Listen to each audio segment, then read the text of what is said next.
السلام علیکم ورحمۃ اللہ وبرکاتہ۔ ہمارے اس چینل کو سبسکرائب کریں اور مسلمان ہیں ہم اپنے مخالف کے ساتھ، چاہے وہ پارٹی میں مخالف ہو، مسلک میں مخالف ہو، گروہی مخالفت ہو، یا سلسلے کی ہو، یا قومیت برادری کی ہو، ہم مخالفت کے ساتھ کتنا بدترین سلوک کرتے ہیں، جبکہ ہمارے نبی کے صلی اللہ علیہ وسلم نے کبھی مخالف کے ساتھ بدترین سلوک نہیں کیا۔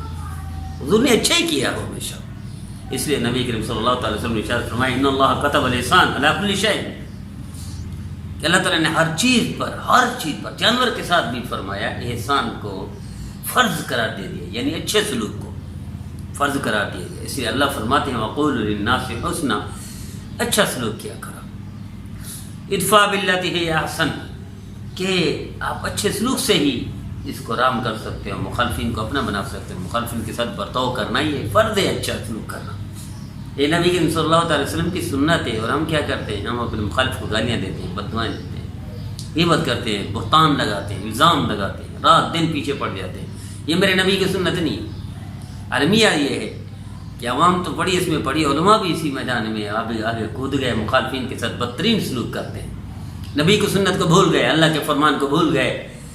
تو آج دیکھا دیکھی عام لوگوں کی طرح علماء بھی بدترین سلوک کرتے ہیں، گالیاں دیتے ہیں، الزام لگاتے ہیں، تہمتیں لگاتے ہیں، اور برائی کرتے ہیں اور غیبت کرتے ہیں۔ میرے عزیزو، یہ میرے نبی کی سنت نہیں تھی۔ سیدہ عائشہ صدیقہ رضی اللہ تعالیٰ عنہ فرماتی ہیں ایک دفعہ نبی کریم صلی اللہ علیہ وسلم گھر میں تشریف فرماتے ہیں، قریب گھر کے باہر، تو یہودی گزرے، تو انہوں نے دور سے سنت تو یہ السلام علیکم، تم پر سلامتی ہو، رحمتیں ہوں، تو انہوں نے کہا السلام علیکم، تم پر موت ہو، نعوذ باللہ من ذالک۔ تو نبی کریم صلی اللہ تعالی وسلم نے ارشاد فرمایا وعلیکم، خاموش ہو گئے، وہ گزر گئے۔ ابھی گزر رہے تھے، سیدہ عائشہ صدیقہ رضی اللہ تعالیٰ نے فوری فرمایا ان کو تم پر موت ہو، تم پر لعنت ہو، تم پر اللہ کا غضب ہو۔ تو نبی کریم صلی اللہ تعالی وسلم نے ارشاد فرمایا عائشہ ٹھہرو، نرمی کرو، پیار محبت سے پیش آؤ، یہ سختی کرنا یہ اچھا نہیں ہے۔ تو سیدہ عائشہ صدیقہ رضی اللہ تعالیٰ نے فرماتی ہے میں نے عرض کیا یا رسول اللہ کہ آپ نے سنا نہیں انہوں نے کیا کہا؟ تو سرکار اعظم صلی اللہ تعالیٰ نے ارشاد فرمایا عائشہ آپ نے نہیں سنا، میں نے پھر کیا کیا؟ میں نے جواب دے دیا، بات ختم ہو گئی۔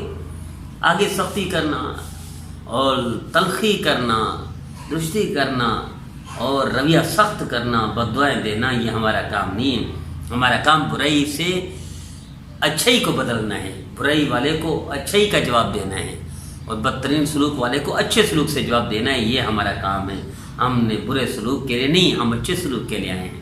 میرے عزیز بھائیے، میرا نبی تو کافروں کے ساتھ برے سلوک کا جواب اچھے سلوک کو دیتا تھا، اور ہم مسلمان کی برائی کا جواب برائی نہیں، الزام، تہمت، غیبت، گالیوں سے دیتے ہیں۔ آئیے ہم توبہ کر لیں اور اپنے نبی کی سنت پر عمل کریں۔ میرے نبی نے کبھی بد دعا نہیں دی، کبھی غیبت نہیں کی، کبھی گالی نہیں دی، کبھی برائی نہیں کی۔ چاہے جتنا برائی کی ہے کافروں نے، حضور نے ان کے ساتھ اچھا سلوک کیا، تو مسلمان کے ساتھ سلوک کرنا تو فرض ہے، اچھا سلوک کرنا، چاہے برائی کیوں نہ کرے، گالی